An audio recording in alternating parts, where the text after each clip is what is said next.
Ada yang tahu di sini apa makna konotatif? Makna tambahan. Ya, betul sekali. Makna konotatif merupakan makna tambahan yang melibatkan perasaan atau interpretasi tertentu. Contohnya yaitu hutan dapat diartikan sebagai paru-paru dunia. Selanjutnya ada cara mengidentifikasi. Perhatikan konteks kalimat. Dan yang kedua ada menggunakan kamus untuk memahami kata yang tidak dikenal. Jadi kita bisa menggunakan kamus untuk mengetahui makna kata yang tidak kita ketahui artinya. Selanjutnya informasi faktual dalam laporan observasi. Di sini adalah informasi yang dapat dibuktikan kebenarannya melalui data atau fakta. Jadi informasi yang kita dapat dalam pembuatan laporan observasi ini harus sesuai dengan data atau fakta yang terjadi di lapangan. Selanjutnya ciri-ciri informasi faktual ada 3 poin, yaitu berdasarkan hasil pengamatan langsung, memiliki data yang jelas dan akurat. Dan yang ketiga ada dapat diverifikasi atau dicek ulang. Jadi kalau data tersebut memang benar adanya, kita dapat mencek ulang, bisa dicek di lapangan bahwa data tersebut benar-benar adanya. Selanjutnya di sini ada contoh objeknya adalah pohon mangga. Informasi yang disampaikan adalah pohon mangga memiliki tinggi rata-rata 5-10 meter dan menghasilkan buah musiman. Baik, di sini ada langkah untuk mengidentifikasi informasi faktual. Di sini ada 3 poin. Yang pertama adalah baca laporan secara menyeluruh. Untuk mengetahui atau mengidentifikasi informasi faktual, kita harus membaca laporan tersebut secara menyeluruh. Yang kedua ada cari data spesifik seperti angka, lokasi, waktu, atau deskripsi fisiknya. Yang ketiga ada periksa kesesuaian informasi dengan sumber referensi lain. Jadi kita untuk mengetahui data atau informasi yang kita dapat dengan baik atau dengan kita bisa memastikan informasi atau data yang kita dapat sesuai dengan yang di lapangan, kita bisa menggunakan sumber referensi yang lainnya untuk kita jadikan contoh atau acuan. Selanjutnya sumber pendukung dalam laporan observasi. Di sini ada 3. Yang pertama ada buku atau jurnal ilmiah. Kita bisa menggunakan buku atau jurnal ilmiah untuk mendukung saat penyusunan laporan observasi. Yang kedua ada artikel atau laporan terpercaya. Jadi kita bisa menggunakan artikel atau laporan terpercaya dengan judul atau tema yang kita buat untuk laporan observasi ini. Yang ketiga ada wawancara dengan ahli atau narasumber terkait. Jadi wawancara dengan ahli atau narasumber terkait, kita bisa mencari dengan tema atau judul yang kita buat melalui wawancara yang kita tanyakan kepada narasumber.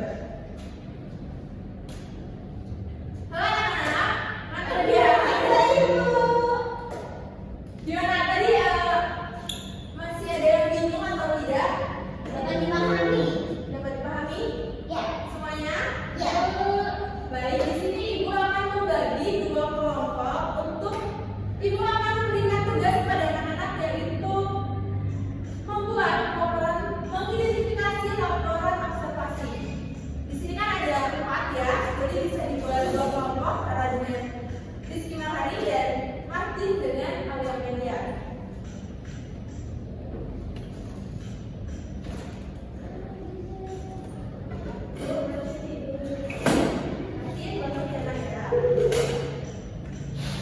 Di sini sudah paham kan apa yang dijelaskan?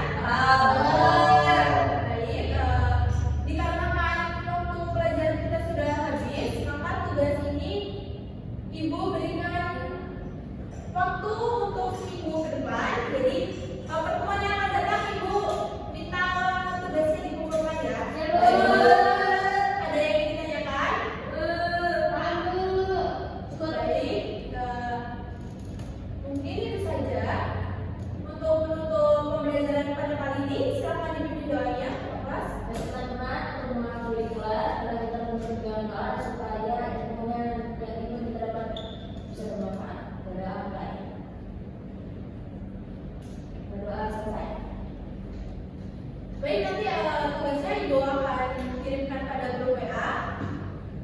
Baik, mohon maaf bila ada kesalahan dalam Ibu menyampaikan materi. Ibu akhiri, wassalamualaikum warahmatullahi wabarakatuh. Waalaikumsalam warahmatullahi wabarakatuh. Terima kasih, Bu. Assalamualaikum warahmatullahi wabarakatuh. Waalaikumsalam warahmatullahi wabarakatuh. Baik, hari ini kita bertemu lagi dengan pembelajaran bahasa Indonesia. Minggu lalu sudah Ibu kasih tugas ya anak-anak ya? Sudah dikerjakan? Sudah selesai? Sudah proses. Belum selesai malah? Bagian apa yang belum mengertinya? Bagian pengenalan informasi faktual. Oh, bagian yang ini ya sebenarnya. Oh, ini harusnya begini nah. Bu, kamu dulu dong ngajarin. Oh, belum Salah. selesai. Ini game. Harusnya begini. Oh, berarti yang ini salah ya, Bu ya? Berarti diganti saja ya? Nanti disebutkan baik kira-kira. Cuma kita aja biasa. Oke, Bu. Tadi Ibu cuma aja. Oke, Bu. Apa artinya yang belum selesai? Ini belum sama sekali, Bu. Ya ampun, kalian bilang belum diskusi. Sudah, cuma waktu mau diketik ternyata keyboardnya rusak, Bu. Jadi kami bingung. Tapi sudah ada judul dan sebagainya ya. Judulnya ada di sini, Bu. Oh, gitu. Observasi keterampilan hubungan untuk pembelajaran. Alasan. Boleh diberi waktu untuk 10 menit nanti silakan aja ya. Oke, Bu. Tolong didiskusikan pada kelompok kalian masing-masing.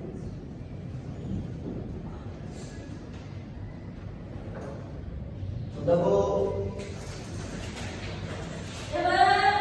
Waktu sudah lebih dari 10 menit, anak-anak mohon untuk mempresentasikan hasil diskusi dari kelompok kalian masing-masing. Silakan dong, kelompok Rara.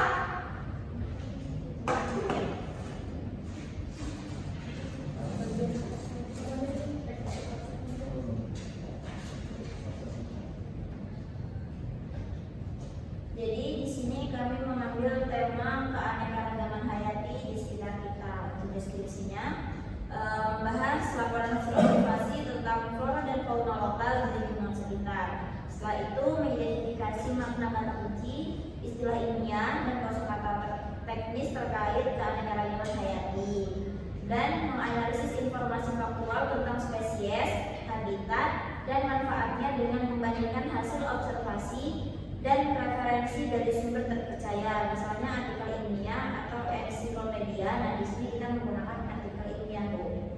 Sudah? Baik, silakan duduk. Lanjutkan dengan kelompok kalian.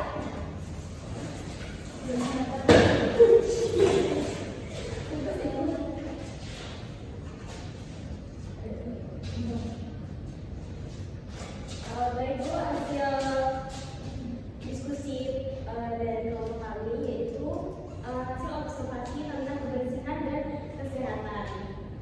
Di sini kami menemukan observasi tentang mengidentifikasi istilah dan makna kata terkait polusi, daur ulang, dan kesehatan. Kemudian kami menemukan memastikan validitas informasi faktual dalam laporan dengan membandingkan data dari sumber pendukung seperti jurnal kesehatan atau arti dari kesehatan lingkungan. Sudah silakan duduk. Baik, terima kasih pada anak-anak yang sudah mengerjakan tugas yang diberikan pada minggu lalu. Hasil yang kalian kerjakan sudah cukup baik, sangat baik. Itu tandanya kalian sudah menyimak apa yang Ibu jelaskan. Berikan pada kalian. Baik, cukup sekian pembelajaran pada siang hari ini. Ibu akhiri, wassalamualaikum warahmatullahi wabarakatuh. Waalaikumsalam warahmatullahi wabarakatuh. Saya Alia Melia sebagai observasi lisan Dwita Intan Safitri dalam keterampilan memimpin diskusi kelompok kecil. Di dalam keterampilan memimpin diskusi kelompok kecil terdapat beberapa komponen penilaian, yaitu komponen yang pertama adalah keterampilan. Dwita Intan Safitri telah melakukan komponen keterampilan dengan sangat baik, yaitu dengan menerapkan beberapa poin dalam komponen keterampilan. Di antaranya, memusatkan perhatian. Dwita Intan Safitri telah merumuskan tujuan terhadap siswanya. Kemudian Dwita Intan Safitri telah merumuskan kembali masalah dalam materi yang disampaikan di dalam kelas. Kemudian Dwita Intan Savitri telah melakukan dengan menandai hal-hal merumuskan masalah di dalam pengajarannya. Kemudian Dwita Intan Savitri telah membuat rangkuman bertahap mengenai materi yang disampaikan di dalam pembelajaran. Yang poin yang kedua yaitu memperjelas masalah atau urunan pendapat. Dwita Intan Savitri telah melakukan memparafrase materi, kemudian merangkum, menggali, dan menguraikan secara detail materi yang disampaikan dengan sangat baik. Poin yang ketiga yaitu menganalisis pandangan siswa. Dwita Intan Savitri telah melakukan menandai persetujuan dan ketidaksetujuan. Kemudian Dwita Intan Savitri telah melakukan penelitian dalam alasannya terhadap masalah di dalam materi yang telah disampaikannya dengan sangat baik. Kemudian penilaian yang keempat, meningkatkan urunan siswa dengan cara menimbulkan pertanyaan, menggunakan contoh, kemudian menggunakan hal-hal yang sedang hangat dibicarakan supaya siswa dapat mengerti materi yang disampaikan dengan sangat baik. Kemudian menerapkan dukungan di dalam menyampaikan materinya di dalam kelas. Hal tersebut sudah dilakukan Dwita Intan Savitri dengan sangat baik. Kemudian poin yang selanjutnya yaitu menyebarkan kesempatan berpartisipasi. Dwita Intan Savitri telah melakukan dengan sangat baik, yaitu meneliti pandangan, mencegah pembicaraan yang berlebihan, kemudian menghentikan atau melarang ketika ada suatu situasi yang kurang kondusif di dalam kelas. Yang terakhir yaitu menutup diskusi. Dwita Intan Savitri telah meneliti pandangan siswa, kemudian memberikan gambaran yang akan datang dalam materinya. Kemudian Dwita Intan Savitri telah menilai hasil diskusi siswa yang mengikuti pembelajarannya. Dan hal tersebut sudah dilakukan dengan sangat baik. Itu saja yang dapat saya sampaikan. Saya ucapkan terima kasih.